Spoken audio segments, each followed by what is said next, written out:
सुट्टीचे दिवस होते. राम दुपारचं ऊन खात खात निवांतपणे हिंडत होते. त्यांचं लक्ष नेहमीप्रमाणेच आजूबाजूला काय चाललंय इकडे होतं. बरेच लोक त्यांच्या सोबतीला चालत होते. फिरता फिरता त्यांची नजर एका मुलावर थबकली. तो मुलगा स्वतःची सावली पकडण्याचा प्रयत्न करत होता. त्याने आधी हळूच चोर पावलांनी सावली पकडण्याचा प्रयत्न केला. ते जमेना तेव्हा तो जोरजोरात पळून सावलीचा पाठलाग करू लागला. त्यानेही काही काम होईना तेव्हा मोठमोठ्या उड्या मारून त्याने सावली धरण्याचा खटाटोप सुरू केला. पण सावली काही हाती येईना. शेवटी तो निरागस मुलगा थकला आणि मोठमोठ्याने रडू लागला.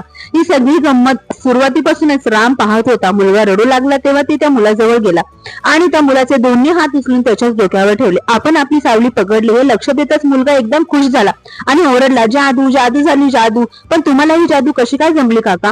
राम आता काहीतरी मार्मिक उत्तर देणार हे आजूबाजूच्या मंडळींच्या लक्षात आलं. सर्वांनी उत्सुकतेनं रामकडे पाहिलं. रामने एक वार सगळ्यांकडे पाहिलं आणि ते त्या मुलाला म्हणाले, बाळा, स्वतःला पकडायची ही जादू तशी अगदी सोपी आहे. जो कशाच्याही मागे पळत नाही त्याला ही जादू आपोआपच जमते.